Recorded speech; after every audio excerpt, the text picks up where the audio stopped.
오늘 말씀의 제목은 내가 무엇을 원하느냐, 이것으로 나아갑니다. 오늘 아침에 제가 새벽 기도를 하고 고개를 숙이고 하나님과 묵상 기도를 하는데 주님께서 만나 주십니다. 어떻게 만나 주시냐면 예를 들면 여기에 은혜로 받으러 오신 분들 중에 행여나 그런 마음이 있다면 다 내려놓으시기를 바랍니다. 하나님께서 하루하루를 내가 나라는 인간이 어떤 방향으로 살아가기를 원하셔서 아침 때마다 주님께서 저녁 때마다 만나 주시지만 아침에 또한 오늘 하루를 어떻게 맞이하라는 일과를 주님께서 메시지로 주십니다. 오늘 아침에 제 예전에 육신적인 친구, 가까운 친구가 있었더랬습니다. 근데 그 친구 집으로 보여줍니다. 근데 그 친구 집에를 갔더니 거기에 있는 동생들과 더불어서 가가 오남매의 맞인데 동생들이 하나님을 믿는데요. 그래서 내가 야, 너네들이 예전에 하나님 안 믿더니만 하나님을 믿으니 참 감사하다, 내가 그랬습니다. 그랬더니 거기에 있는 그 동생들한테 예배를 드리러 간다고 그러길래 나는 거기에 방문한 입장이고 어디 예배를 다니는데 어디 교회를 다니는데 그랬더니 당신네들이 이러한 교회를 다닌대. 근데 내 심장 속에서는 입으로 드러내지는 못하고 확실하게 드러내지는 못하고 마음이 쓰리고 아프더라고요. 근데 그게 하나님 보시기에 나한테 합당하지 않다는 걸 보여줬어요. 그 교회가요. 그래서 내가 입으로 말도 못하고 그게 전부가 아닌데 내가 그 말만 했어요.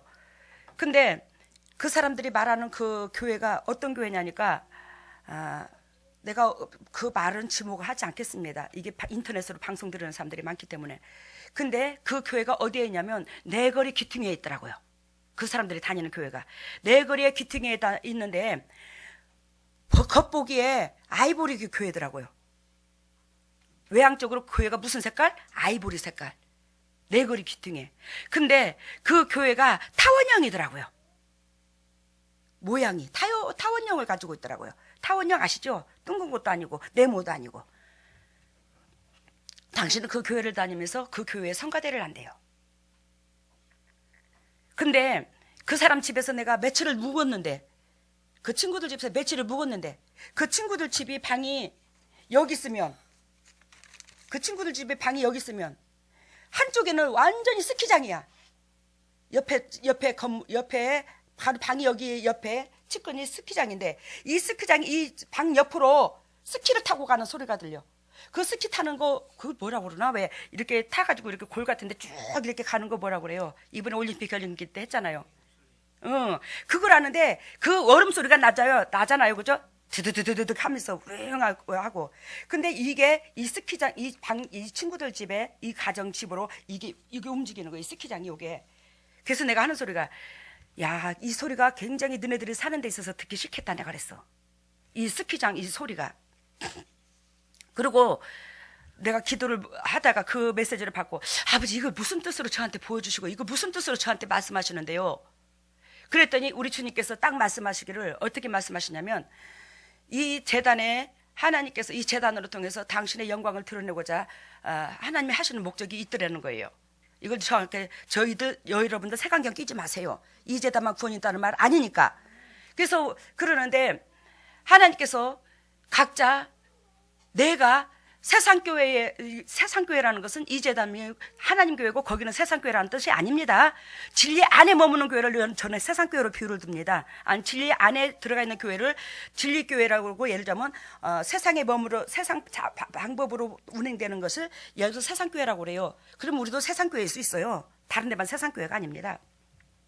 근데 그 사람들이 내가 섬기던 그 교회를 놓지를 못한다는 거예요. 내가 내가 섬겼던 그 교회에서 눈에 갇혀 있어가지고 벗어나지를 못한다는 거예요. 그래서 그 교회가 보기에는 아까 아이보리라고 그랬죠. 근데 그 사람이 성가대를 한다고 그랬죠. 우리 그 사람들 중에서 성가대를 하는데 성가대는 여러분들 앞에서 다른 사람들한테 보여주게 되잖아. 앞서서 리드하게 되는 거잖아. 알겠어요? 근데 그 교회가 아까 사각형이라고 그랬어요? 타원형이라고 그랬어요? 타원형이라고 그랬죠? 그러면 타원형이라는 것은 예수 그리스도께서 모퉁이의 돌이야. 그래요, 안 그래요? 예수 그리스도께서 모퉁이 돌인데 우리가 담 역할을 감당해 주는 거잖아. 예수 그리스도께서 모퉁이 돌이 되고 우리가 담 역할을 해줌으로, 즉 예를 들자면 담이 이렇게 되고 이렇게 돼서 기역자로 되죠. 그러면 거기에 모퉁이 돌을 놓지 않고서는 이 기역자로 담을 못 사더라는 거예요. 이해가 됩니까? 근데 타원역이라는 것은 예수 그리스도의 모퉁이 돌이 제대로 없더라는 거예요. 주님의 지경을 못 넓힌다는 거예요. 이거를 통해서. 이해가 됐어요 지금? 타원형이라는 것은 주님의 지경을 온전히 도구로서 못 쓰임받는다는 걸 말씀을 하시는 거예요. 근데 거기에 찬양대라고 있는 그들한테 내가 뭐라고 하냐면, 야 그러지 말고 우리 교회에 한번 와봐라. 그랬더니 당신네들은 이 교회에 딱 뿌리를 내려갖고 움직이질 못한다는 거예요. 아 그걸 적나라하게 보여주네. 그래서 내가 예전에 김천 영락교회를 20년 가까이 섬기다가 남원의 동북교회를 섬기는 데 있어서 항상 제단을 놓고 기도하는데, 그 제단부터 기도하는 게 아니라 내 마음속에 영락교회부터 기도를 하게 되더라고. 이 제단의 은혜를 받고 나는 이미 이 제단에 몸을 움직였는데도 불구하고 내 제단은 어딘 줄 아냐면 영락교회인 줄 알아. 영락교회에 계속 머물러서 그 길을 놓고 먼저 기도하고 이 제단을 놓고 기도하는 거예요. 그랬던 내 모습도 들여다보게 되면서, 야 여기에 은혜 받으러 온 사람들 중에 때로는 그런 경우가 있겠구나. 내 교회에 육신적으로 매여있던 그 교회에 마음을 두고 거기에 초점을 두고. 근데 여러분, 본교회는요 예수님입니다. 우리의 본교회는 예수님이고 우리가 연락될 곳은, 기도가 받으시는 곳은 하나님이십니다. 우리는 결단코 하나님께서 머무는 곳에, 하나님께서 임재하시는 곳에. 그래서 야곱한테 베델에 와서 예배를 드리라는 거예요. 내가 그 장소에서 너를 기다리겠다는 거예요. 아브라함한테 이삭을 모리아 산에 드리라는 거예요. 내가 그 장소에서 너를 만나주겠다는 거예요. 근데 우리 주님께서 뭘 보시냐, 내가 자전거를 타고 여기에 전라북도에 가면 대둔산이라고 있죠. 대둔산 있어 없어요? 있어요. 근데 예전에 내가 30년 전에, 결혼하기 전에 내가 대둔산을 갔다 왔었어요. 직장에서 단체로. 근데 그 대둔산이래요. 그 대둔산을요 내가 자전거를 타고 올라가더라고. 근데 거기를 이미 올라갔다가 내려왔어. 뭐 평지가 있는데. 근데 나는 우리 집을 가야 돼. 근데 그 우리 집이 남원이 아니라 예를 들면 대전일 수도 있고 서울일 수도 있는데, 그걸 간다는데 가야 되는데 내가 물어보는 거야. 저녁 때가 다 됐더라고. 어둠컴컴해요. 그래서 내가 하는 소리가, 아니 나는 우리 집에 가야 되는데 최고로 기름길로 가는 길을 내가 모르겠다고. 우리 집을 가려면 어떤 버스를 타야 되냐고, 어떻게 해야 되냐고. 근데 거기에 흰 옷 입은 한 사람이 나타나서 하는 말이 뭐라고 하냐면, 무주로 가야 된대. 무주 가는 버스를 타고 거쳐야 빨리 간다는 거예요. 그래서 내가 한다는 소리가, 내가 경기도에서 자랐어요. 포천에서. 우리 아버지가 군부대 출신이고. 근데 무주에서 자라는 게 어린 세월을 초등학교 때 와가지고 거의 열 몇 살 때 거기 있었어요. 그게 무주로 걸쳐서 가야 된다는 거예요. 거의 흰 옷 입은 사람이. 그래서 내가 하는 소리가, 무주로 걸쳐야 된다고? 그러면 무주는 내 고향인데? 무주는 내 고향인데? 근데 거기에 버스가 대기하고 있더라고. 그래서 이 버스를, 자전거를 있는데 이 버스를 어떻게 탄대 그랬더니, 자전거를 누가 그 흰 옷 입은 사람이 이렇게 딱 구부러 주더라고. 접어주더니, 난 접어지는 자전거인지도 몰랐어. 내가 타고 다녀도 딱 접더니 그 버스 안에다 넣어주는 거예요. 그리고는 그 버스 타는 그 정류장 옆에, 그 정류소 옆에 막 이따만한 편말이 있는데, 거기에 막 사람들이, 거기에 묵념하는 사람들이 여럿이 있더라고. 이렇게. 그래서 왜 저렇게 묵념을 할까 그랬더니, 그 죽은 영혼들이라는 거예요.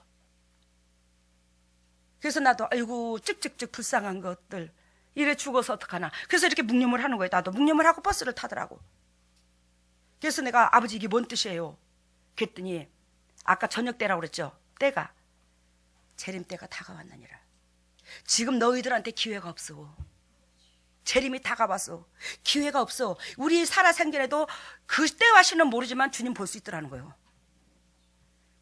때가 다 왔어. 깜깜해. 근데 너희들은 빨리 본향으로 갈 준비해야 돼. 무주가 고향이라고 그랬잖아. 나의 고향은 천국이라는 거예요. 여러분들의 고향은 하늘나라라는 거예요. 거기에 가야 줄 준비를 해야 된다는 거예요. 근데 아까 죽은 사람들 묵념했지. 이 말은 우리 예배가, 즉 한마디로 말하면 내가 어디로 가야 될 방향도 모르고 그 죽은 자들, 나는 천국 가기 위해서 내 영혼이 죽어 있으면서 하나님 앞에 경배하는 거, 이거 죽은 자를 묵념하는 거와 거의 같더라는 거예요. 이걸 보여주더라고. 그래서 주님께서 내가 대둔산을 자전거를 타고 올라갔다고 그랬죠. 차가 아니고. 이게 왜 자전거로 보여줍니까? 내가 물어봤어요, 주님 앞에. 그랬더니 하나님께서 네가 이 목회를 하는 데 있어서 그렇게 힘들었잖아. 그 힘든 것을 자전거로 비유를 드는 거예요. 삐그덕. 여러분들과 같이 이 믿음의 산을 올라가려고 엄청 힘들잖아, 제가. 이걸 자전거로 보여주는 거예요. 근데 그 자전거를 나중에 버스가 예비되어 있죠. 그 버스는 성령의 인도함을 받는다, 이걸 말하고, 그 버스 안에 자전거를 실어줬다고 그랬죠. 접이주는 자전거가 되었고, 이것은 무슨 뜻이냐면 그 힘들고 외롭고 걸어온 이 길을 주님께서는 결단코 저버리지 않는다는 거예요. 이게 상급으로 우리한테 주신다는 거예요, 이 은혜를. 그러면서 우리 주님께서 재림이 다가왔음을 저한테 다시 한번 오늘 아침에 경고를 주시면서 그러는데, 우리는 내가 내 마음속에 자리 잡고 있는 거, 그 화려함을 밖에 모른다는 거예요. 그래서 아까 이게 스키장이고, 여기가 이 집인데, 이 집 밑으로 아까 스키를 막 하고 타고 간다고 그랬죠. 그 소리가 되게 시끄럽다고 그랬잖아요. 그래서 내가 저 소리 되게 시끄럽겠다 그러는데, 주님께서 뭐라고 메시지 들어주면, 내가 섬기던 거기에 얽매여 가지고 있는 우리는 여기서 아무리 스키는 얼음을 타는 거죠. 근데 그 얼음은요, 성령을 말해요. 그 성령 물이잖아요. 물이 고체로 된 거잖아요. 그래요, 안 그래요? 물이 고체로 된 거야. 그러니까 한마디로 말하면 우리가 성령의 인도함을 받을 수 있는 기름길, 성령께서 운행하실 기름길을 적나라하게 배우고, 또한 그 성령께서 나하고 임재할 수밖에 없는 그런 조건을 예배함에도 불구하고 그게 시끄러운 소리밖에 안 들린다는 거예요. 내 마음이 어디에 빼앗겼으면, 내가 상배던 그곳에 이렇게 빼앗겼으면. 오늘 여러분들 이 메시지를 제가 왜 들으냐면, 이거 환상 본 거를 간증하려고 하는 게 아니라 여러분들 내면 속에 이러한 것들이 있더라는 거예요. 이러한 것들이 있어서 하나님께서 여러분들한테 뜻을 이루고자 하는 그 작정이, 그 뜻한 바가 자꾸 더뎌진다는 거예요. 그래서 주님께서 애통하신 심장을 저한테 보여주시고, 이렇게 재림이 측근을 왔는데 너희가 정신 차리라는 메시지를 주신 거예요. 우리 여기서 벗어지기를 바랍니다. 주님께서 오죽하면 오늘 아침에 또 그걸 보여주시고 여러분들한테 이거 선포하겠습니까? 제가 요즘에 한 이틀을 3일을 오늘 아침에도 그렇고, 아니 우리 임봉철 집사님 놓고 기도하고, 임봉철 집사님이 보고 싶다 그랬는데, 오늘 예배당에 저리 앉아 계실 줄 상상을 못했네. 여러분, 이게 오늘 요한복음이 계속 이어져 가죠. 근데요, 우리 재단에 이 인터넷으로 예배드리는 자가 있는데, 이 요한복음을 들으면서 굉장히 설레고 날마다 기대가 된대요. 그래서 저한테 뭐라고 하냐면, 전화들이 왔는데 수요일 예배도 당회장님이 쓰시면 그것도 좀 넣어주면 안 되겠습니까? 수요일 예배도요. 그러면서 너무 기대가 된대요. 왜? 성경을 착착착착착 이제 맞춰져 가니까. 그래서 오늘도 우리도 듣고 그 인터넷으로 예배드리는 자들을 위해서 우리도 오늘 한마음 되기를 바랍니다. 여러분, 오늘 예수 그리스도께서 어저께도 증거한 것처럼 19절에 자기 자신을 증거하는 사건이 나오죠. 예수 그리스도께서 자기 자신을 증거를 왜 했냐? 우리는 막연하게 예수님께서 자기를 증거했나 보다, 자기를 드러냈나 보다 그렇지만, 그렇게 생각할 수 있지만, 예수 그리스도는 압달렉에서 사마리아 여자의 비유도 그렇고 38년 된 중풍병자도 그렇고, 그토록 주님께서 하나님임을 기적과 표적으로 보여주고 우리 육신의 완악한 인간을 깨트리기 위해서 하나님이 하시는 일을 직접 오셔서 인간이 할 수 없는 그러한 것들을 하면서 당신이 하나님임을 가르쳐줌에도 불구하고 당신의 색양경을 끼고 있는 그 모습으로 예수 그리스도를 바라봐, 안 바라봐? 바라봐. 그래서 예수 그리스도를 하나님으로 인정하지 않냐고 그 잡아 죽이려고 그러는 거예요. 그러니까 예수 그리스도께서 나를 믿어, 내가 하나님이야, 내가 곧 하나님이라고 그걸 증거하는데 19절, 내가 진실로 너희에게 이르노니 아들이 아버지의 하시는 일을 보지 않고는 아무것도 스스로 할 수 없나니. 내가 한 것이 아니라 하나님이 한 것이요. 왜 그러면 이들한테 하나님이 한 것이요 이걸 얘기했냐? 어저께 설명했죠. 이거는 왜 그랬어요? 이들은 몇천 년 동안 하나님을 믿어왔고 하나님을 굉장히 높였고 신실하게 섬겼더라는 거예요. 근데 하나님을 섬긴 이들은 진정 하나님께서 원하시고 바라시는 그 본질을 모르고 섬겼더라는 거지. 그것은 하나님을 섬긴 게 아니더라는 거예요, 하나님 보시는 기준에서는. 근데 이들은 최고로 하나님을 섬겼더라는 거지. 그러니까 이들 마음속에 오로지 하나님밖에 없으니, 내가 한 것이 아니라 하나님께서 한 거야. 그러면 이들이 두렵고 떨리는 마음으로 예수 그리스도께서 하신 그 모든 것들을 받아들일 줄 알고 그렇게 얘기를 했다는 거예요. 그러면서 우리 주님께서 5장 23절에 아들을 공경치 않는 자는 보내신 아버지를 공경치 아니하시는 것이라. 야, 너네들이 하나님을 공경하냐? 너네들이 하나님을 공경하냐고! 하나님을 공경한다면 하나님으로 말미암아 보냄을 받은 나를 공경하는 것이 곧 하나님을 공경하는 것이거늘 너희가 나를 공경하지 않으면서 어찌 하나님을 공경한다고 뻥을 치고 있느냐? 이해가 됐어요? 5장 24절 내 말을 듣고 또 나의 보내심을 믿는 자는 영생을 얻었고 심판에 이르지 아니하나니 이 말을 합니다. 이 말씀은 정녕 내가 말하는 거, 내가 너희들한테 만지고 기적과 표적을 보여주는 거 누구로 봐라? 하나님으로 봐라. 그걸 하나님으로 그러한 것들을 하나님을 봤을 때 나의 보내신 일을 또 믿는 거다. 나의 보내신 일가 누구예요? 하나님이잖아. 예수 그리스도를 보내신 이가. 그러므로 말미암아 너는 어떻게 해요? 영생을 얻는다. 알겠어요? 심판에 이르지 않아. 그러면 예수 그리스도께서 말한 것을 듣고 보내심을 믿는다는 것은 곧 제 모습으로 주님 앞에 다가온다는 거예요. 그랬을 때 우리가 뭐 한다? 심판에 머무르지 않는다는 거예요.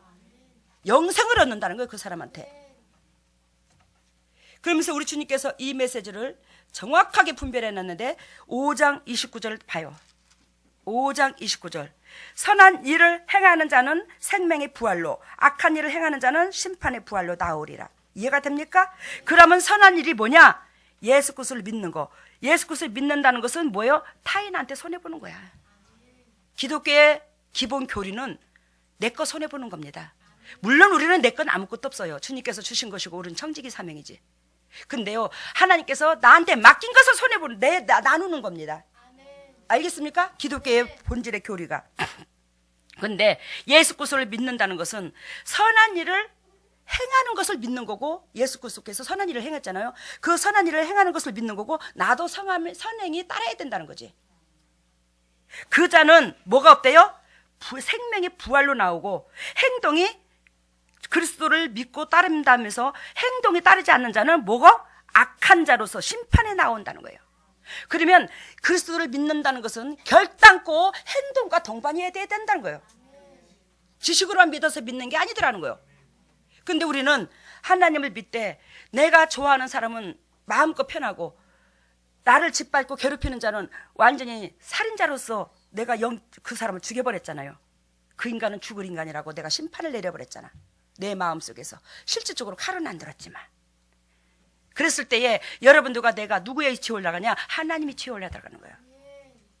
하나님의 이치에 올라가려고 선악과를 따먹었는데 그 선악과를 통해서 우리 인류가 이렇게 재성으로 묻혀버렸잖아요. 여러분, 선한 일을 행하는 자는 생명의 부활로, 악한 일을 행하는 자는 심판의 부활로. 그러면 선한 일은 하라는 것, 악한 일은 하지 말라는 것이야. 그래서 하나님의 율법은 딱 두 가지로 요약되는데 하라, 하지 마라. 하지 마라, 하라. 이것이 뭐예요? 수직과 수평이라는 거예요. 그래서 십자가라는 거죠. 여러분, 그러면서 우리 주님께서 5장 43절 내 아버지의 이름으로 왔음에 너희가 영접지 아니하나 만일 다른 사람이 자기 이름으로 오면 뭐하리라? 영접하리라. 여러분, 예수 그리스도께서 이 땅에 오셨는데 아버지 이름으로 대변해서 왔더라는 거예요. 하나님의 대변자로서 왔더라는 거예요. 물론 하나님이고 그분이.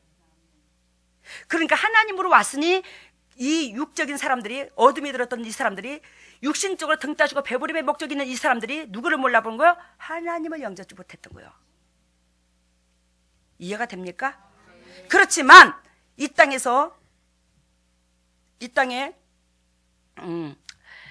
자기 영광으로, 만일 다른 사람이 43절에 만일 다른 사람이 자기 이름으로 오면 뭐 한다고? 영접하리라는 거예요. 자기 이름으로 오면 영접하리라. 이 말은 무슨 뜻이에요? 예수 그리스도는 오로지 하나님의 본분으로 오셔서 영접지 아니하고, 왜 영접지 않았다고? 우리가 어두운지라 영접지 않은 거야. 나하고 레벨이 틀리거든. 당신들 속에서는 어둠이 가득 차워져 있어. 근데 하나님 빛이야. 그러니까 그 이들 보기에는 예수 그리스도께서 이단인 거예요. 당신들은 어둡고 이 사람은 빛이기 때문에 당신과 같은 동족이 아니라는 거지. 이해가 됐어요? 지금 무슨 뜻인가?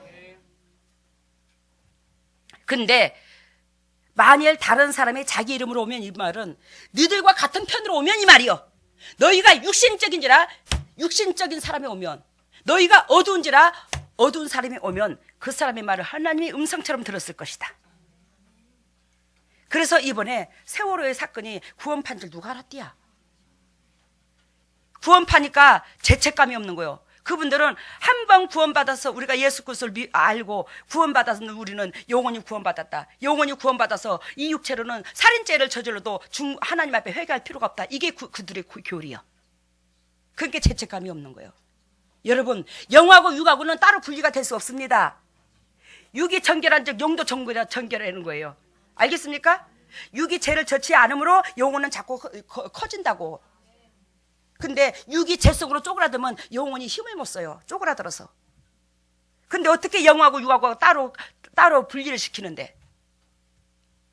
근데 그들이 그렇게 죄책감을 갖지 않고 그 영혼 죽든지 말든지 자기들 몸만 먼저 빠져나오고, 그게 구원받았다라고 관련된지 누가 알아서. 유병헌이라는 사람이 어마어마한 50개가 지금 넘게 다 드러났대요. 그 사람이 가지고 있는 이 지업체가. 그거 다 판단가? 거기도 가지 마. 거기도 유병헌 거리야. 세모 장난이 아니야. 지금 난리야. 지금 나라가 떠들썩해가지고. 그래서 내가 이번에 온전에게, 여러분들 잘 들어보세요. 온전에게 내가 그러한 것들을 알면서 야 기가 막히다. 야 기가 막히다. 하나님께서 지금 이 재림때가 다가왔는데, 하나님은 당신의 백성을 한 영혼이라도 당신 나라에 임하기를 원하시죠. 주님께서. 근데 이 어둠 세력들이 어떻게 해요? 하나님 백성을 성령께서도 이 말세 지말에 강하게 역사하신 것처럼 이 사단도 강하게 지들 백성으로 뺏어가려고 그래. 그러니까 하나님께서 그냥 이놈들 맛 좀 봐라 해가지고 어떻게 심판을 내린 것 같아. 그래서 심판을 내렸기 때문에 그 세월호의 그 배에 갇혀 있는 그 사람들을 놓고 우리가 얼마나 증보를 했습니까? 부족하지만서도 하나님께서 그 영혼이 제발 좀 살려주세요 하는 문자를 내가 직접 받았다고 그랬잖아요. 그들의 영혼이 부르짖는 소리를. 근데 아버지께서 빨리 강구하라고 서로 그 영혼이 지금 어디 갈 바를 모른다는 거예요. 그런데 그도 기도하는데 얼마나 제가 금식까지 방에서 나오질 않았잖아요. 그 기도를 하면서 그 영혼들을 놓고 기도하는데, 근데 하나님이 그 영혼들을 놓고 구원하면서 빨리 아버지 저 영혼들 육체도 저기서 건져내게 해주세요 하고 기도를 하는데, 하나님께서 뭐냐면 막으시는 거야. 여러분 봤잖아요. 그 세월호 침몰되고 비가 이틀 동안 풍랑도 어떻게 그렇게 풍랑이 일어. 거기서 홀딱딱 내가 이 심장이 멎을 것 같더라고. 거기서 여러분들 보았잖아요. 주님께서 심판하시고 있으면 뭐하지 않았습니까? 주님께서 우리를 긍휼히 여겨주셔서 하나님의 하신 일이 아니었으면 결단코 좋은 날씨 줬을 겁니다. 그들을 구원할 수 있도록. 근데 좋은 날씨가 아니라 심판의 바람이 부는데 감히 감당치도 못할 정도로 그 식구들은 그냥 일대처럼 잡아먹으려고 내 새끼 살려달라고 울부짖고. 이야, 우리가 거기서 얼마나 악하다는 걸 깨달았고, 이건 주님의 경고다. 이걸 적나라하게 여러분들이 깨달았잖아요. 근데 이 구원파라는 이 악한 이들을 어떻게 세상에서 드러내서 그들의 사단에 얽매여 있는 그 영혼들을 주님께서 이 세월호에 갇혀서 죽어가는 이 300명의 그 목숨을 담보로 잡아서 이 영혼들을 회복하고자 하는 하나의 본질이 있었다는 걸 어저께 다시 한번 깨달은 거죠. 우리도 영적으로 각성할 바가 엄청나게 많고, 우리가 깨있지 모르고 내 이웃이 고통을 당했고, 또한 그 어둠 속에 빠져있는 그 영혼들을 지금은 이제 이 세상 사람들로 많은 영혼들로 보여주는데 그걸 건져내기 위한 하나님의 목적이 있더라는 거죠. 그래서 그렇게 비바람에 쳐가지고 하나님께서 이 세상에서 이걸 드러내려고 이 악한 사단의 세력들을. 그러면서 이제 이 오병이어 기적은, 오늘 읽은 이 오병이어 기적은 무엇을 말하느냐? 오늘 말씀 제목 드린 것처럼 내가 무엇을 원하느냐? 내가 원하는 게 뭔데? 너희들이 원하는 게 뭔데? 이 말씀을 합니다. 이 말씀은 곧 어떤 의미를 담고 있냐면, 이 육신적인 이 사람들은, 재성을 가지고 있는 이 사람들은 즉 하나님 앞에 경배가 아니라 그 하나님을 가지고 온전히 뭔가가 얻고자 해서 주님을 믿는다는 것을 적나라하게 여기에서 드러내는 거예요. 오병이어 기적에서. 그래서 6장 2절에 보면 6장 1절에 보면 디베라 바다라고 그랬죠. 이 디베라 바다는 갈릴리 바다를 디베라 바다라고 표현도 하기도 합니다. 이게 갈릴리 바다라는 거 아시고, 두 번째 2절에 큰 무리가 따르니 이는 병인들에게 행하시는 표적을 보미로라. 이해가 됐습니까 지금? 모든 영혼들이 예수 그리스도를 하나님으로 인정하지 않아. 예수 그리스도를 짓밟아 지금. 예수 그리스도께서 하시는 그 모든 것들을 색안경을 끼고 봐. 근데도 예수님을 따르는 무리가 있어 없어? 있어. 그러면 예수 그리스도를 따르는 무리는 왜 때야 따랐나? 내 육의 것 얻고자 하는 것에서는 안면몰수하더라는 거예요. 이게 우리의 욕심이라는 거예요. 우리가 내 사적인 거 얻고자 했을 때는 뭣도 안 가린다는 거예요. 이해가 됩니까? 하나님으로는 인정하기 싫어. 그분을 높이기 싫어. 공경하기 싫어. 근데 그분을 통해서 나오는 것은 내가 다취하고 싶어. 이게 우리들의 욕심이라는 거지. 이게 우리들의 죄성이라는 거예요. 그래서 이 많은 무리가 모여 있는데 이 무리가 뭘 얻고자 한다? 예수 그리스도께서 병인들에게 행하시는 표적을 보미라. 내가 육신적으로 낳고자 하는 거, 이 땅의 것 욕구불만, 그걸 얻고자 해서 예수님을 5,000명이나 넘게 쫓았더라는 거예요. 남자만 5,000명이야. 성인만. 그러니 얼마나 많았겠습니까? 4절 봅니다. 마침 유대인의 명절 유월절에 가까운지라. 뭐가 가까운지라? 유월절에 가까운지라. 유월절 하면 대표의 인물이 누구요? 어린 양, 예수 그리스도. 유월절 하면 예수 그리스도, 어린 양, 희생. 이게 상징적이죠, 유월절. 그런데 예수 그리스도께서 유월절에 당신이 주인공임을 예수님께서 알까 모를까? 알아. 당신이 어린 양의 역할을 감당해 줄 걸 예수 그리스도는 이미 알고 계셔요. 근데 그 어린 양이 희생함으로 이들의 죄가 사해지는데, 이들은 그 어린 양을 찬양하기는커녕, 그 어린 양을 섬기기는커녕, 그 어린 양을 갈기 뜯어서 내 욕구불만 채우고자 작정하기를 원해서 왔더라는 거예요. 그랬을 때에 예수 그리스도께서 이 내면 속에, 마음 속에 얼마나 서글픔을 가지고 있었겠느냐 이 말이에요. 잘 들어보세요. 여러분들 심장을 내놓으세요. 지금 심장을 내놓으시고 당신들의 입장선에서 바라보기를 바랍니다. 그분은 하나님이라 그런 고통 당해도 돼야 이런 모습으로 바라보지 마세요. 그분도 인격체를 가지고 있어요. 예수 그리스도도. 근데 예수 그리스도께서 6월절이야. 당신이 희생양이 돼줘야 돼, 이들한테. 근데 이들은 그 희생양을 믿어야 되는데 그 희생양을 믿지를 않는 거예요. 육신적인 것, 그 욕구만 채우고자 하나님을 믿듯이 우리와 똑같아 지금 그들과. 그래서 우리가 육의 것을 얻고자 해서 주님을 믿되 나 구원 얻기 위해서 육의 것 얻고자 하는 그 본질 가운데 있다면 결단코 여러분들이 성령의 기름을 못 붓는다는 거예요. 사단의 영역에서 여러분들이 빠져나올 수 없더라는 걸 말을 하는 거예요. 그래서 4절에 6월절에 당신이 그 어린 희생해야 될 그 모든 것을 아신 어린 양이 되어서 희생의 제물이 돼야 될 그걸 아는 예수님께서 그 떡만 취하고자 오는 그들의 무리를 보고 너무 애절합니다. 그래야 하시는 말씀이 우리가 어디서 떡을 사서 이 사람들로 먹게 하겠느냐, 이 말을 합니다. 이 말은 여러분들이 문자적으로 보지 마시기를 바랍니다. 이 말씀은 어떤 의도로 말씀하시냐면, 우리가 어떤 방법으로 세상에 저 영혼들이 각양각색에 원하는 저 욕구불만을 다 채워줄 것인가, 이 얘기를 하는 거예요. 이게 통역이에요. 제가 지금 이 말을 알겠어요? 지금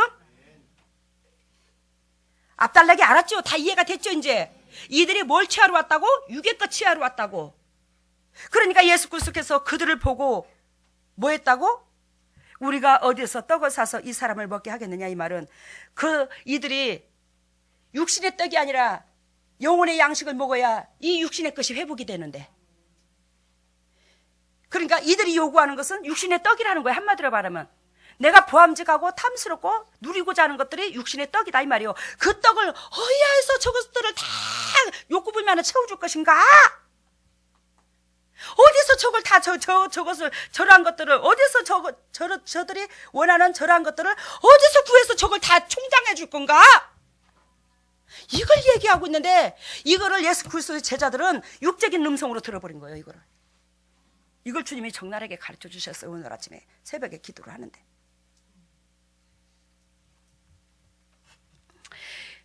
그러면서 8절 봅니다. 그것을 육적으로 받아들였다고 그랬죠. 빌립이. 그래서 빌립이 하는 말이 7절에 뭐랍니까? 대답하되 각 사람으로 조금씩 받게 할지라도 200데나리온 떡이 부족하나이다. 너무너무 어마어마하더라고요. 그 숫자가. 그러니까 하나님으로 줄 떡은 한계성이 있는 게 아니라 그 육신적으로 얻고자 하는 그 떡은요 다 채워줄 수가 없더라는 거예요. 하나님께서 거기에 다 터치를 못한다는 거예요. 영혼에 우리가 하나님의 말씀이 하나님의 입으로 나오는 그 말씀을 생명으로 여겼을 때 그 육신의 것은 다 충족이 되는데 이걸 얘기를 하는 거예요. 그래서 빌립이 이 말을 하는 게 아니고 예수 그리스도께서는 그런 의도를 가지고 있었는데 빌립은 뭐냐면 머리 숫자로 육신적으로 행할 걸 환경을 바라보고 지금 얘기하는 거예요. 저걸 어떻게 다 믿길까?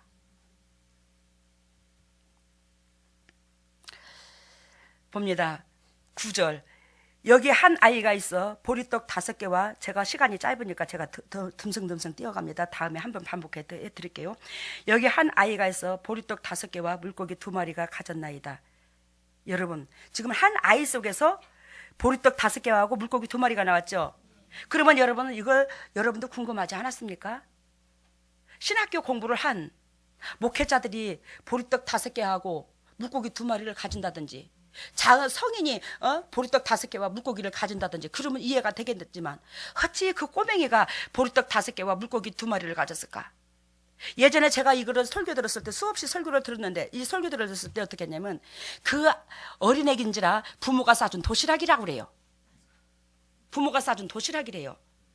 여러분 그러면 어른들이 그 배고플 걸 알고 예를 들어 어른이 그 꼬맹이한테 자기 새끼한테 도시락을 싸줬으면 그 어른들은 자기 먹을 걸 준비 안 하고 왔나 그러면? 이거 앞뒤가 안 맞는 말을 해요. 여러분 여기서 어린 아이가 하나 있어 보리떡 5개와 물고기 2마리가 있다는 것은 무슨 의미를 두고 말하냐면 팔복의 메시지하고 연결됩니다. 알겠습니까? 팔복의 메시지하고 연결이 되는데 너희가 결단코 어린아이와 같이 낮아지지 않으면 누구를 뭐 영접지 못한다? 하나님을 못 본다는 거지. 영접지 못한다는 거지. 그러니까 이 어린아이의 단순함은 너희가 드레핀 백합화를 봐라. 수고하지도 않았는데 길쌈하지도 않았는데 뭐하다? 흰옷을 입었다. 그랬어요 안 그랬어요? 주님께서 흰옷을 입었다. 솔로몬의 영광으로도 이 들꽃 하나만 못하다. 이 백합화 하나만 못하다 이 말이요. 그러면 거기에 대한 설명을 저희들이 하나님께서 해주셨어요. 왜 백합화를 솔로몬의 영광에 비유를 했을까? 솔로몬의 영광은 인위적이지만 이 백합화는 전적으로 비 내리면 비 맞고 햇빛 주면 햇빛 맞고 전적으로 하나님만 의지했다라는 거예요. 이 어린아이는 부모들이 주는 것만 공급받았다라는 거예요. 그러니까 즉 어린아기에서 보리떡 5개와 물고기 2마리가 나왔다는 것은 이 어린아이는 단순하다는 거예요. 단순해서 하나님께서 우리 어린아이가 부모를 전적으로 의지하듯이 이 어린아이는 하나님을 의지하는 사람이라 이 말이에요. 하나님 의지해서 하라는 거 하고 하지 말라는 거 안 했고. 이해가 돼요? 그것이 우리가 수천 가지의 몇 장 몇 절을 아는 성경 구절을 아는 것보다 더 파워가 세더라는 걸 말을 해요. 이해가 됐죠? 그게 더 파워가 세더라는 걸 말을 해요. 그래서 그 아이 속에서 보리떡 5개가 나오는 거예요. 영적으로 순수하고 낮은 자, 어린아이처럼 낮아 있는 자, 이 자를 지금 어린아이로 비유를 들었던 거예요. 여기서 실질적으로 어린아이가 아니라. 이해가 되시죠? 무슨 뜻인지. 우리가 뭔가가 하고자 해서 하는 것은 하나님께서 우리에게 말씀이 없는 걸 배우는데 전적으로 나는 무지합니다. 나는 아무것도 못합니다. 어린아이가 엄마 이거 어떻게 하면 돼? 아빠 이거 어떻게 하면 돼? 그런 것처럼 전적으로 부모의 의견을 믿고 천 가지 만 가지를 묻고 내 생각 앞세우지 아니하고 하나님께서 하라는 대로 하는 자를 어린아이로 비유를 들었더라. 그래서 그 주님 보시기에는 그것이 곧 이 사람이 말씀 있는 걸로 보여주더라. 말씀 있는 은혜로 인정을 해주더라는 거예요. 그래서 그러면 왜 보리떡이냐? 찰떡도 아니고. 우리가 죽었다 깨나도 우리 속에 재성을 가지고 있는 자는, 재성을 가지고 있는 우리는 아무리 순수하게 주님께서 하라는 것 하고 하지 말라는 걸 안 했다 할지라도 보리떡밖에 안 된다는 거예요. 이해가 됩니까 지금? 참떡은 예수 그리스도고. 이해가 되죠 지금 무슨 뜻인가? 그분은 재성이 없어서. 그래서 물고기는 뭐냐? 우리 영혼 구원, 나 자신 영혼 구원 받을 그 의미를 두고 말한다는 거지. 이해가 돼요 지금? 근데 그 영혼도 이만큼 낮아져서 어린아이와 같이 단순하게 묻고 행동하고 순수하고 하라는 거 하고 하지 말라는 거 안 하고, 이런 자가 구원을 얻는다는 거예요. 그 자에서 뭐가 나와서? 물고기가 나왔더라는 거예요. 우리는 여러분들과 내가 이 어린아이와 같은 이런 자세로 낮아졌을 때 내 안에서 그리스도의 말씀이 있고 뭐가 있다는 거예요? 그러면 내가 영혼이 구원받는다는 거예요. 물고기가 구원했듯이. 10절 봅니다. 이 사람들로 앉게 하라. 이해가 됐죠? 근데 수요가 많아서 5천쯤 되더라고 그랬어요. 그죠? 근데 마가복음 6장에 보면, 마가복음 6장 39절 40절에 보면 혹 100씩 혹 50씩 제자들한테 권위를 줍니다. 이들에게 떡을 주는데 나눠주라고 했을 때 제자들이 혹 100씩 혹 50씩 그렇게 12제자들이 각자 자기의 달란트대로 그 영혼들을 앉혀요. 이 말은 무슨 뜻이냐면, 이제 예수 그리스도께서 이들의 욕구 불만을 다 충족을 못 시켜준다는 거예요. 육적으로 바라는 그 욕구 불만을. 근데 그러한 것들을 누가? 하나님께서 제자들로 세워서 하나님께서 영생의 말씀에 들어가게 하시고 그 육의 것을 충족시키게 해주실 것을 약속하시는 거예요. 그래서 제자들한테 맡겼더니 제자들이 어떤 사람은 혹 100씩을 앉혀놓고 어떤 사람은 50씩을 앉혀놓는 거야. 예를 들면 베드로가 50씩을 앉히고 요한이 50씩을 앉히고 그랬다면 다른 사람은 또 100을 앉힐 수도 있고. 그러니까 이것은 내 믿음의 그릇의 분량대로 하나님은 역사하신다 이 뜻이요. 그러면 여러분, 내가 50을 혹 100씩 혹 50을 앉혔다고 그러는데 내가 200을 앉히게 되면 그건 하나님께서 전적으로 공급해 주실 걸 알고 믿음으로 하는 거죠. 그렇게 되면 나는 그걸 감당하는 거예요. 50에 그릇이 되는 거야. 그러니까 5달란트가 되는 거예요. 그러면 나는 아이고 저 빵이 있잖아. 저 보리떡 저게 이 50멍이라도 먹을 수 있겠나?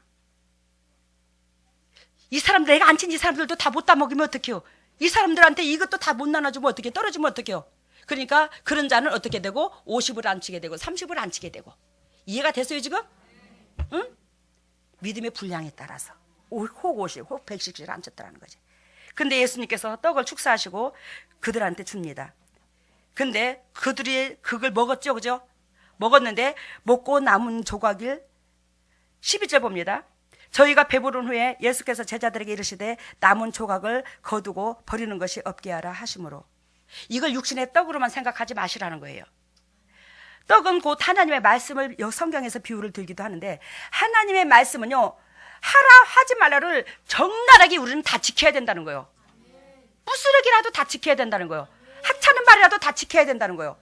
즉 이 말을 영적으로 비유를 들면 내 비웃장이 맞으면 듣고 내 비웃장에 뒤틀리고 싫으면 안 듣고 이러면 안 된다는 거예요. 이해가 됐습니까 지금? 그래서 우리 주님께서 남은 조각을 한 조각도 없이 버리지 말고 싹 주워 담으라는 것은 그만큼 우리가 하나님께서 명령하시고 하나님께서 선포하신 그 메시지 말씀은 다 심장에 새기기를 원한다는 거예요. 내 기준에서 에이 저거는 상관없어 나하고 그러니까 흘려버리고, 에이 저건 저 인간한테 하는 소리구만 딱 흘려버리고, 에이 저거는 축복받으라 소리는 저건 내가 저 말씀의 주인공이구만 그러면 받아들이고, 이래서 되지를 않는다는 거예요.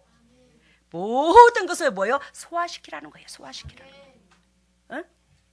여러분, 소가 있는데 하나님의 일꾼은 소로 비유를 들었죠. 그 소가 이유가 몇 개요?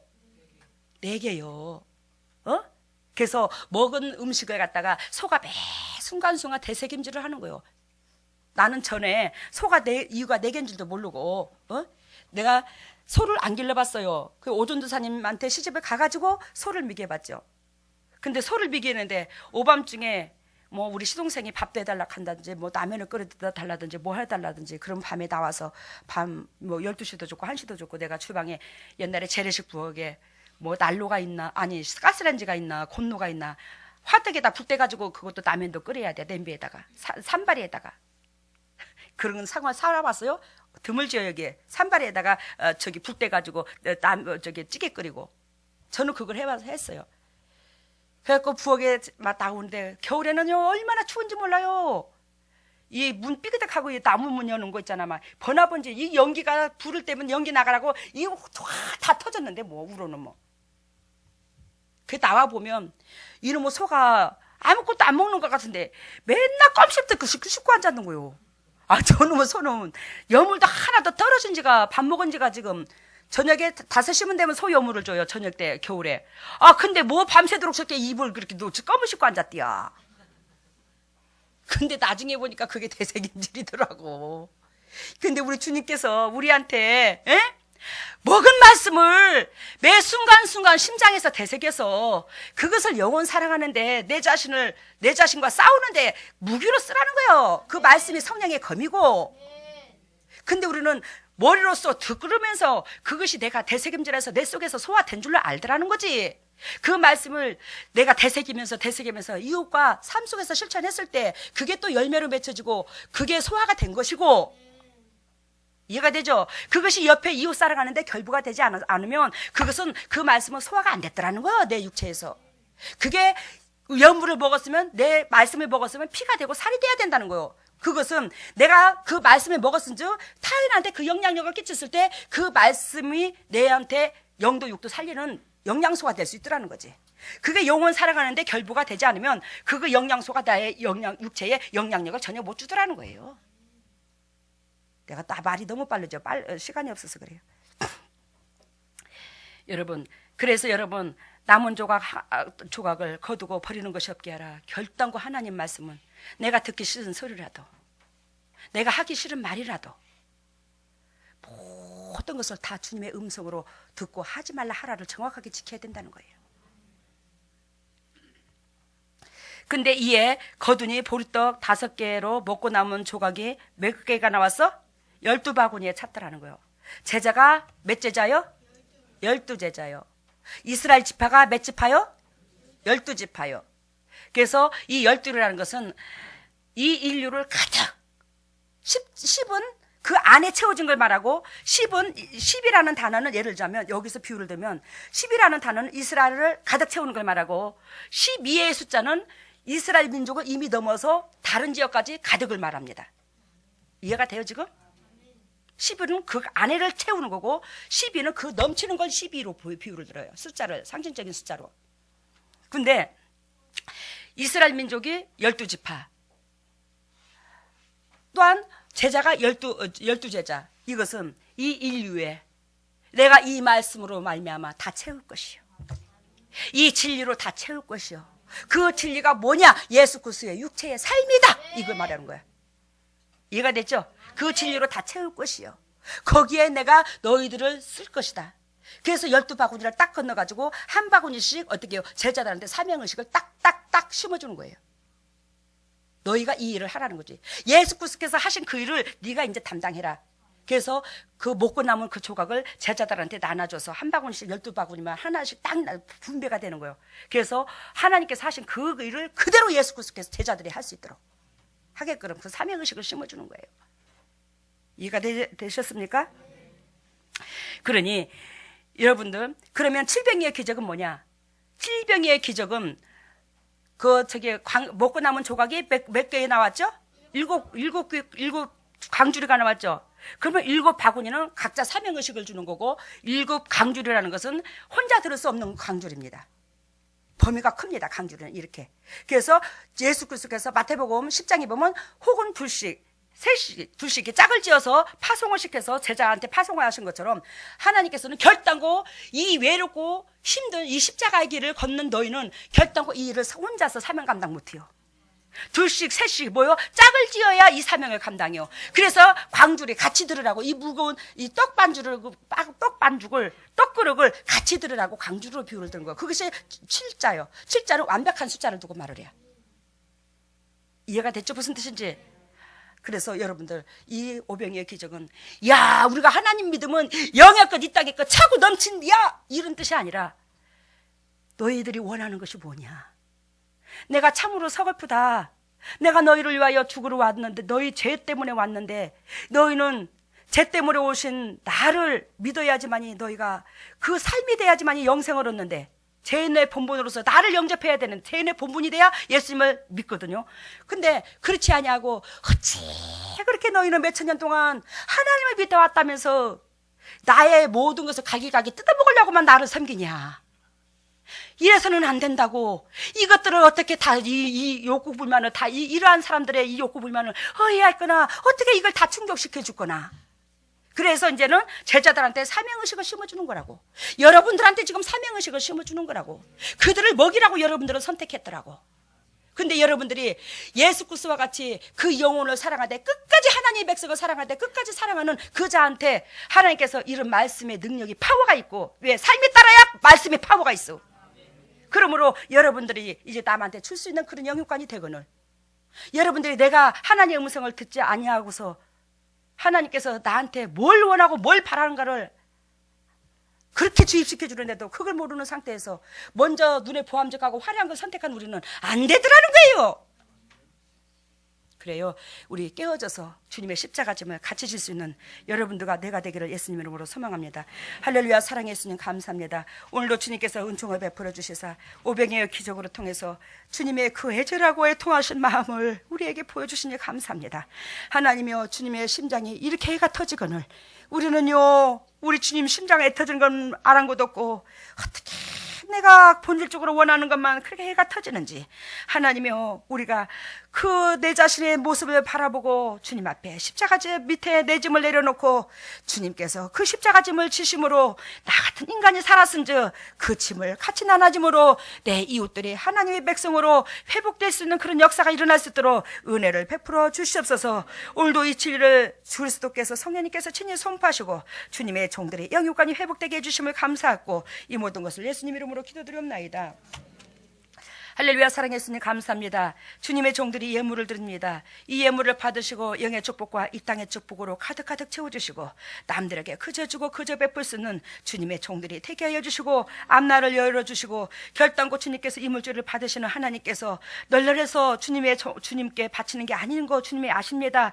널널하지 못하지만 그래도 주님의 은총을 사모해서 주님의 은혜가 고마워서 또한 주님의 목적대로 살고자 하는 그 소망을 갖고 담고 이 예물을 드립니다.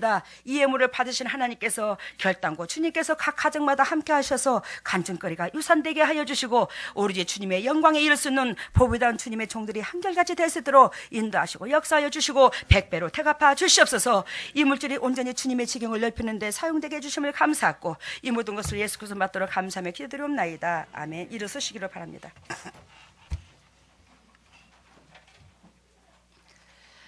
머리를 오른손에 손얹고 왼손에 가슴에 손얹습니다. 영이 열린 사람들은 주님의 메시지를 친히 받으시기를 바랍니다. 매 순간순간. 오 할렐루야, 할렐루야, 할렐루야. 자비가 풍성하시고 은혜가 풍성하시고 사랑이 많으셔서 항상 우리의 이 모습 이대로 주님께서 우리가 내 모습을 내려놓았을 때 내 모습이 이렇다고 주님 앞에 비쳤을 때에 우리는 이 모습 이대로, 우리 주님 하나님께서 이 모습 이대로 우리를 용납하신 하나님, 그 은혜가 고맙고 크셔서 이렇게 주님 앞에 두 손을 들고 찬양합니다. 아버지 경배합니다. 주여, 지금 이 순간에 하늘 문을 여시고 그러한 주님의 종들의 마음을 아시는 하나님께서 성령의 은혜의 담배를 여시고 은혜를 부풀어 내려주시되 영혼이 잘되게 하여 주시옵소서. 하늘문이 열릴지어다, 하늘문이 열릴지어다, 하늘문이 열릴지어다. 우리 주께서 십자가 보혈의 능력으로 하늘문을 열어주시고 주님께서 우리를 핏값으로 사셔서 주님의 목적하신 바 주님의 지경을 넓히시려고 작정하신 그 목적의 의미를 두고 우리를 사랑하신 하나님, 성령의 은혜의 담배를 폭포수와 같이 쏟아부어 주시옵소서. 성령의 기름이 채워질지어다. 하늘문을 열어서 은혜의 담배가 쏟아지고 그 은혜의 담배로 말미암아 영혼이 소생될지어다. 성령의 기름이 채워질지어다. 성령의 기름이 채워질지어다. 성령의 기름이 채워질지어다. 오 예수님, 주님의 백성들에게 친히 오셔서 주님께서 당신의 지경을 넓히시려고, 당신의 목적을 끝내 이루시려고 주님의 제자들을 심장에 품었던 것처럼 주님의 종들을 품어주시고 친히 오셔서 기름 부어주시고 만져주시니 참으로 감사합니다. 아버지, 우리 영혼이 잘 돼야 될 것입니다. 영혼이 잘 돼야 범사가 잘 되고 강건한 축복을 누릴 게 아닙니까? 주여, 주님의 종들의 영혼을 만족해 하시기를 원하신 하나님, 영혼이 잘 될 수 있도록 주님 기름 부어주시고 친히 터치하여 주셔서 결단과 이 믿음 안에 승리할 수 있도록 영혼의 기름 부으시고 영혼의 기름 부음으로 범사가 잘 되고 강건한 축복을 누릴 수 있는 법이다운 주님의 종들이 다 될 수 있도록 성령의 기름을 채워주시옵소서. 성령의 기름이 채워질지어다. 성령의 기름이 채워질지어다. 성령의 기름이 채워질지어다. 우리 주 예수 십자가 보리의 능력으로 성령의 기름이 채워질지어다. 오 예수님, 왼손을 가슴에 얹었습니다. 너희는 무릇 이 마음을 품으라. 이 마음은 예수 그리스도 마음이니. 우리가 그리스도의 자녀입니다. 그리스도의 자녀가 그리스도의 심장을 담지 않고서 어찌 우리가 그리스도의 자녀라 말할 수 있겠습니까? 희디신 그리스도의 심장으로 말미암아 우리가 살아났거늘, 살아난 우리가 그리스도의 심장을 닮아서 주님께서 주신 그 심장을 가지고 아버지 타인들한테 사랑할 수 있는 그런 영혼관이 될 수 있도록 인도하시고 역사하여 주시옵소서. 그리스도의 심장으로 변할지어다. 그리스도의 심장으로 변할지어다. 그리스도의 심장으로 변할지어다. 우리 주에서 십자가 보리의 능력으로 그리스도의 심장을 닮아 그리스도께서 나를 살리셨은즉 살림을 받은 사람을 살림을 받은 우리가 타인 영혼을 긍휼히 여길 수 있는 그런 영혼관이 될 수 있도록 인도하시고 역사하시고 문 영혼들의 밑바닥에서 거름 역할을 감당하고 종의 역할을 감당할 수 있는 그런 은총이 넘치게 하여 주시옵소서. 하나님의 주님의 종들이 두 손이 아픈 부위에 갔습니다. 하나님 만져주시옵소서. 주님께서 친히 만져주셔서 더럽고 착한 질병이 회복되고 영육관이 온전히 회복될 수 있도록 은혜를 베풀어 주시옵소서. 더럽고 착한 질병을 떠나갈지어다. 나사렛 예수 십자가 보혈의 피에 권세를 명하노니 더럽고 착한 쓴뿌리가 떠나가고 더럽고 착한 질병이 떠나갈지어다. 우리 주 예수 십자가 보혈의 능력으로 쓴뿌리가 떠나가고 질병이 떠나갈지어다. 질병이 떠나갈지어다. 쓴뿌리가 떠나갈지어다. 가정의 저주가 떠나갈지어다. 우리 주 예수 십자가 보혈의 능력으로 가정의 저주가 떠나가고 쓴뿌리가 떠나가고 질병이 떠나가고 물질의 저주 또한 떠나갈지어다. 오 예수님, 성령 하나님, 주님의 종들을 친히 붙잡아 주셔서 믿음 안에 승리케 하여 주시옵소서. 지금은 우리 주 예수 그리스도의 은혜와 하나님의 만극하신 은혜와 성령님의 교통하심과 역사하심이 진정으로 주님의 뜻대로 살고자 애통하는 모든 동역자들 위해 인터넷으로 예배드리고 또한 이 자단에 머물러서 주님의 심장을 담고자 하는 모든 동역자들 위해 가정 위에 자녀 위에 사업 위에 물질 위에 영원히 함께 계시기를 예수 그리스도 이름으로 축복하옵나이다.